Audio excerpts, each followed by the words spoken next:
Part 69. Tersakiti karena suamiku sendiri. Kenapa kau bisa ada di sini? Pekik Elo dengan menghempaskan tubuh seseorang saat membalikkan badannya. Elo, aku mencintaimu. Ucapnya sambil memeluk Elo yang hanya memakai handuk setengah badan. Elo yang memang tak pernah mau disentuh oleh wanita apalagi dipeluk wanita yang bukan dia cintai, langsung menghempaskan kembali tubuhnya. Jangan berani menyentuhku, kau sudah gila. Sama seperti suamimu. Bentak Elo lalu dia segera masuk kembali ke dalam kamar mandi. Dia menyiram kembali tubuhnya karena telah disentuh wanita itu. Karena rasa risihnya sampai-sampai dia lupa mengusir perempuan itu, agar pergi dari dalam vilanya.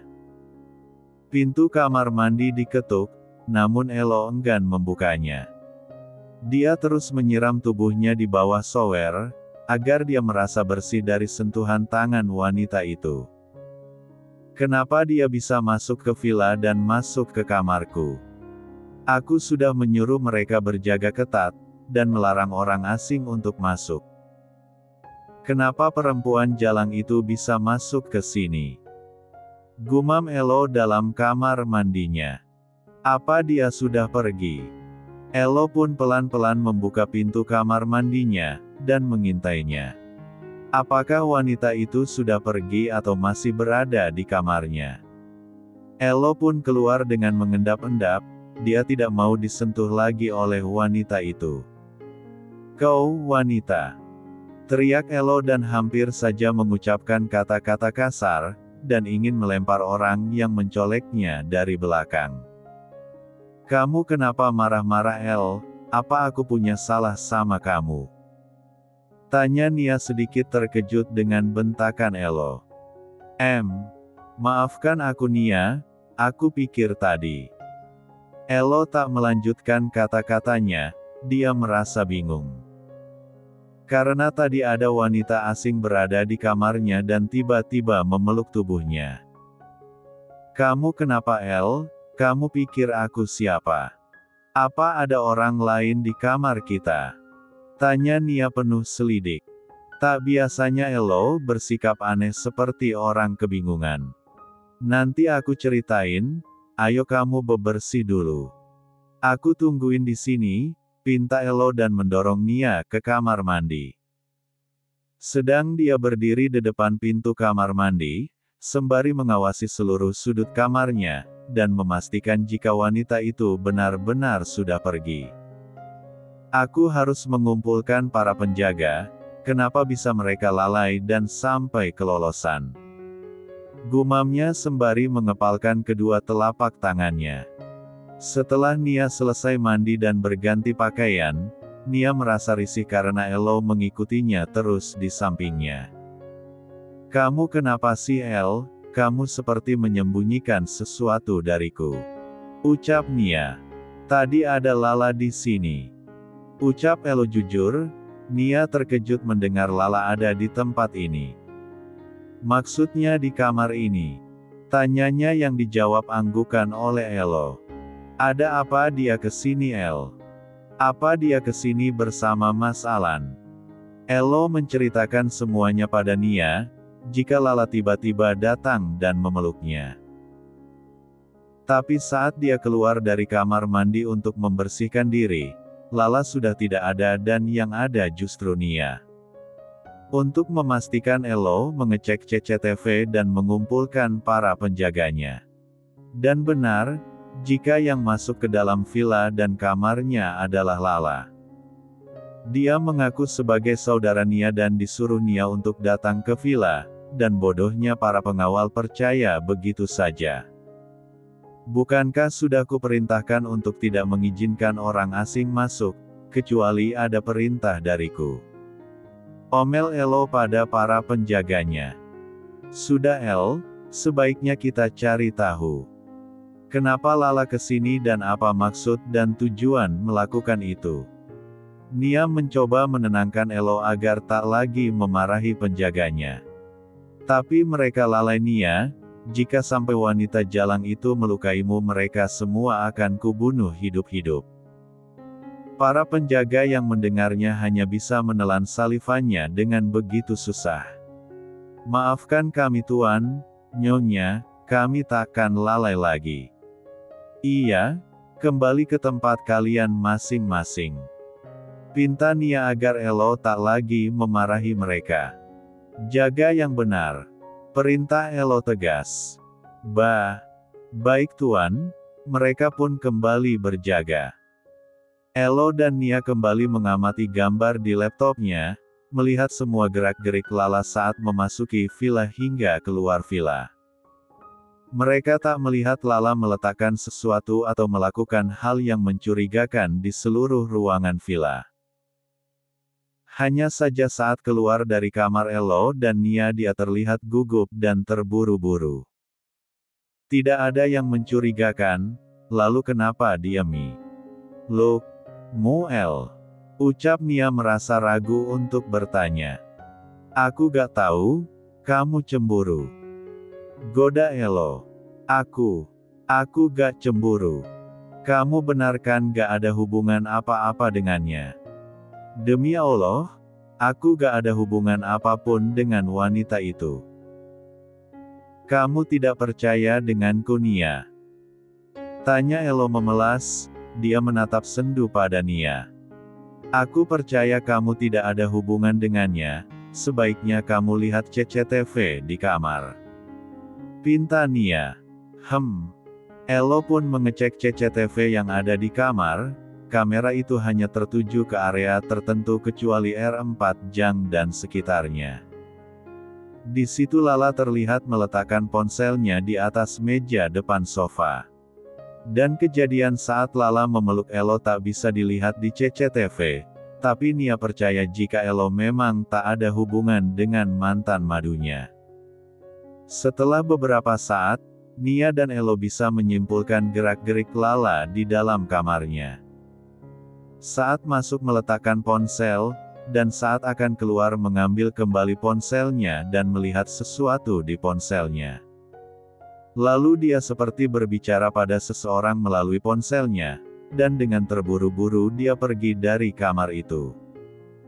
Jika mereka merencanakan sesuatu, kita yang lebih dari mereka. Kita pura-pura saja tidak tahu. Ucap Elo dengan menyandarkan tubuhnya di sofa. Tapi jika ayah tahu bagaimana? Pasti ayah sangat kecewa dengan mereka. Dan pasti ayah akan syok tahu Mas Alan hanya berpura-pura baik dan berubah. Kita kasih tahu pelan-pelan pada ayah, oma dan juga mama papa, pasti mereka mengerti. Dan dengan begitu kita bisa bekerja sama menjalankan rencana kita, dan kita harus bisa membuat mereka berdua jera, Nia. Ucap Elo. Dan akhirnya mereka memberitahu Pak Ilham, Oma dan juga Bu Sanjaya. Kecuali Pak Sanjaya yang tengah ada meeting dadakan di luar kota, beliau sendiri yang belum tahu semuanya. Bu Sanjaya terkejut jika Alan anak Pak Ilham mempunyai sifat yang mirip psikopat. Beliau tak menyangka orang sebaik Pak Ilham, sifatnya tidak bisa menurun ke anaknya. Pantas saja Nia memilih pergi darinya ketimbang bertahan dengannya. Rencana harus tersusun rapi, jika nanti Alan melakukan sesuatu. Kita harus bersikap seolah terkejut, dan seolah kita tak mengetahui rencana busuknya. Ucap Elo memperingatkan yang lain agar bisa kompak. Maafkan kelakuan anak ayah, semoga dengan ini dia bisa sadar jika kelakuannya ini sangatlah salah. Pak Ilham tertunduk lemas. Kesekian kalinya beliau dibohongi Alan. Ayah jangan sedih, kita berdoa agar Mas Alan bisa berubah dan kembali menjadi anak yang baik untuk ayah. Nia tak tega melihat Pak Ilham terus menyalahkan dirinya, jelas-jelas semua itu adalah kesalahan Alan sendiri. Part 70. Keesokan harinya Alan datang dan membuat keributan di depan gerbang villa milik Pak Sanjaya. Penjaga yang tidak ingin mengulangi kesalahan seperti kemarin, terpaksa melakukan kekerasan pada Alan dan Lala. "Lapor Tuan, di luar ada orang yang memaksa ingin bertemu dengan Tuan." Salah satu pengawal masuk untuk memberi tahu Elo. Elo melihat dari laptop yang tersambung pada CCTV luar gerbang. "Mau apa mereka?" gumam Elo. "Mungkin mereka sedang menjalankan rencana mereka," sahut Nia yang juga melihat Alan dan Lala dari laptop. "Oke, permainan dimulai. Sudah siap semua?" tanya Elo pada seluruh anggota keluarga yang tengah duduk di halaman belakang villa. "Siap," jawab mereka kompak. "Baiklah, biarkan mereka masuk," perintah Elo tegas. "Baik Tuan." Penjaga pun keluar dan memberitahu pada dua pasangan yang tengah dibutakan mata hatinya. Alan dan Lala masuk dengan diiringi para penjaga Elo. Mereka harus siap berjaga jika mereka berdua melakukan hal yang membahayakan majikannya, terutama nyonya mudanya. "Kamu harus bersikap seperti yang aku perintahkan," bisik Alan pada Lala. "Tapi Mas, kenapa aku harus melakukan ini?" tanyanya bingung sekaligus takut jika akan membuat Pak Ilham membencinya. "Kamu tahu, Ayah membenci kita gara-gara hubungan gelap mereka. Dan mereka sudah pengaruhi Ayah agar membenci kita. Kita harus hancurin hubungan mereka agar Ayah membenci Elo dan Nia, dan menyuruh mereka berpisah. Dan dengan seperti itu Ayah tidak akan membenci kita berdua." "Kamu cintakan sama aku?" tanya Alan. "Tentu aku cinta Mas," jawabnya lirih. "Kalau cinta, ya kamu harus bisa membuat mereka merasakan apa yang kita rasakan. Ini demi kepentingan kita berdua, agar bisa bersama bahagia bersama anak kita. Dan Ayah juga kembali bersama kita." Lagi-lagi dia meracuni Lala agar mau melakukan apa yang dia minta. Dan Lala dengan mudahnya mengiyakan perintah-perintah gilanya Alan. Mereka kini tengah berada di ruang tamu dan menunggu pemilik villa datang menemui mereka. Lala tampak gelisah, dia takut perbuatannya akan membuat dirinya malu sendiri dan membuat Pak Ilham semakin ilfil dengannya. Tapi perasaan itu selalu hilang saat Alan selalu mengancamnya berpisah. Dia tak mungkin berpisah dengan Alan dengan keadaan dirinya mengandung anak Alan. "Oh Tuan Alan dan Nyonya Lala, selamat datang di villa kami." Elo menyambutnya ramah, begitu juga dengan Oma, Pak Ilham dan Papa Mama Elo. "Bagaimana kalian tahu di mana villa kami berada?" tanya Bu Sanjaya berpura-pura ramah. "Tentu kami tahu, karena Elo sering mengajak Lala istri saya ke villa ini dan berbuat MX di villa ini." Alan mulai berakting marah-marah di depan orang tua Elo. Dan mereka yang mendengar pura-pura terkejut, dan memarahi Elo. Alan pun memberitahukan maksud kedatangannya ke villa ini, dan memberikan beberapa gambar Elo dan Lala. Dan Lala membenarkan kata-kata Alan, dan dia juga berkata jika Elo berjanji akan menikahinya. Alan berkata jika Lala sedang mengandung anak Elo, sedangkan dirinya sudah lama tak menyentuh Lala. Dan Alan memfitnah Elo telah menghamili Lala. Nia yang mendengar dari samping ruang tamu merasa kesal. Dan dia juga tak menyangka jika Alan akan senekat itu, untuk memisahkan dirinya dengan Elo. Nia juga tak habis pikir jika Alan tega mengorbankan Lala demi dia mendapatkan obsesinya. Jika Elo tak menepati janji yang tak pernah dia ucapkan, Alan akan mengancam menyebarluaskan foto-foto buatan Alan. Elo hanya diam tak melawan seperti biasanya dan dia pun mengikuti permainan Alan. "Baiklah, besok kalian harus menikah. Ucap Pak Sanjaya dengan nada penuh emosi. Tidak bisa, karena aku dan Lala belum berpisah, dan Elo juga masih sah suami Nia. Protes Alan. Tidak masalah, Nia pasti setuju untuk dimadu. Bukankah dulu dia juga setuju kamu madu?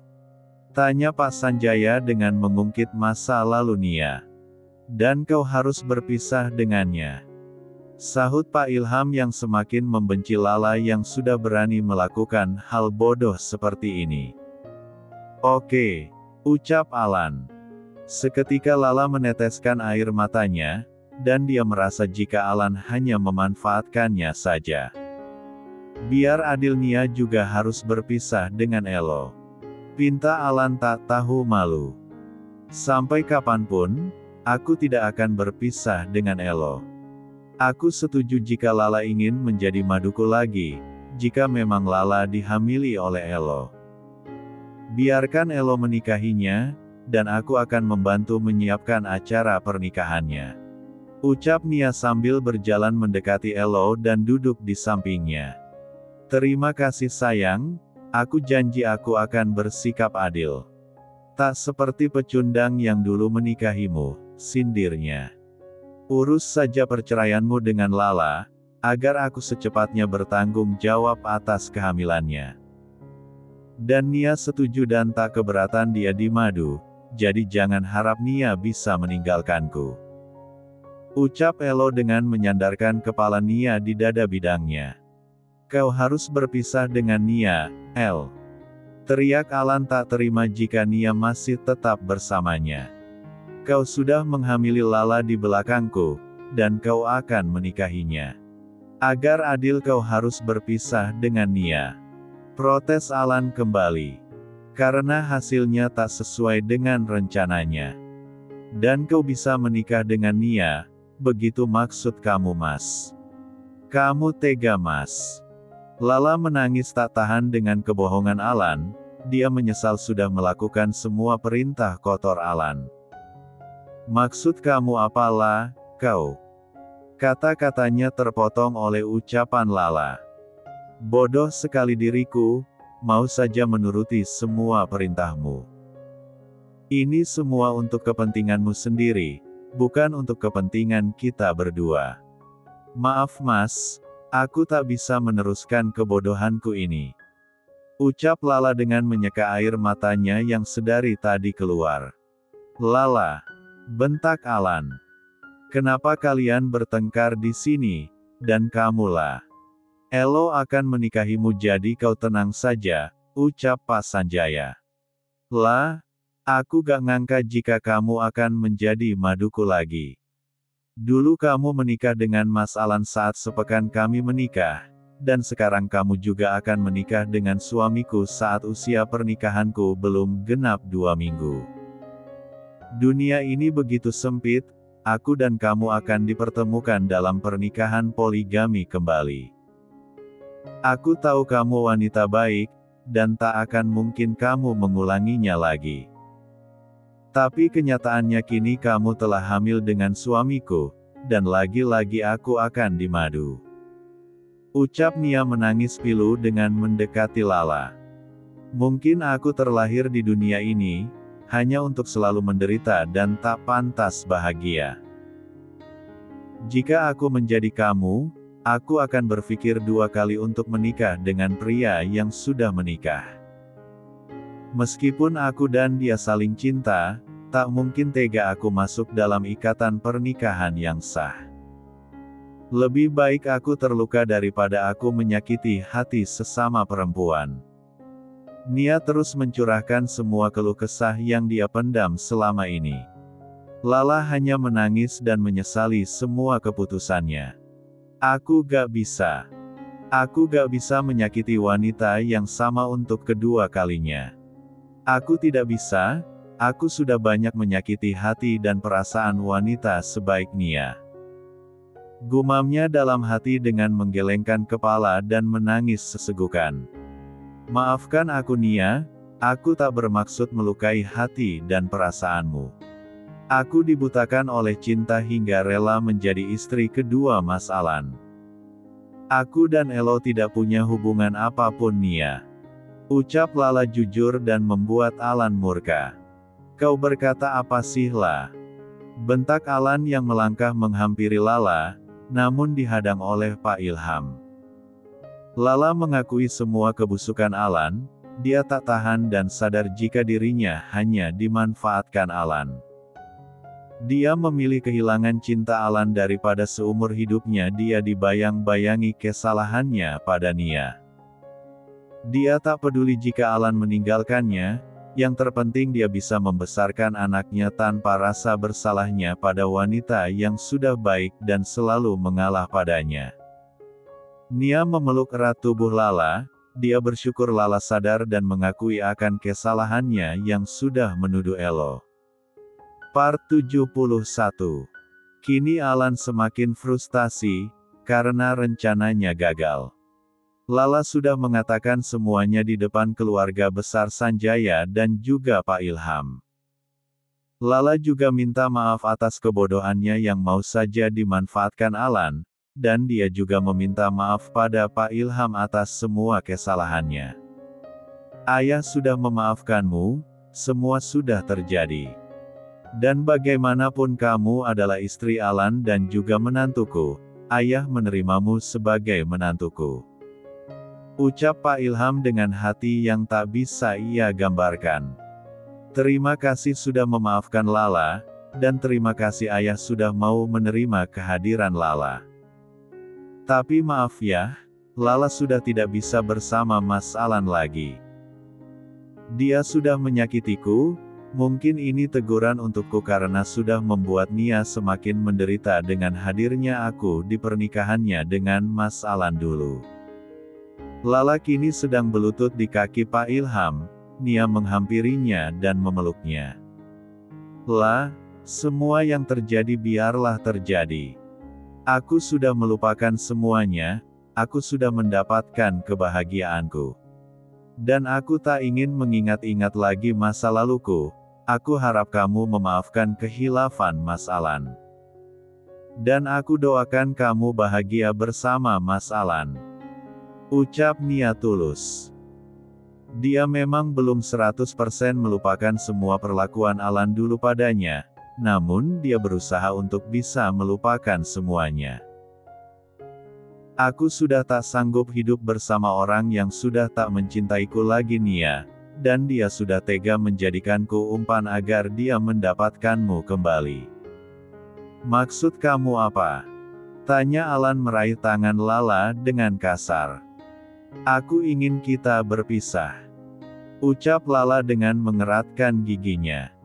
Membuat Alan terdiam dan pikirannya semakin panas.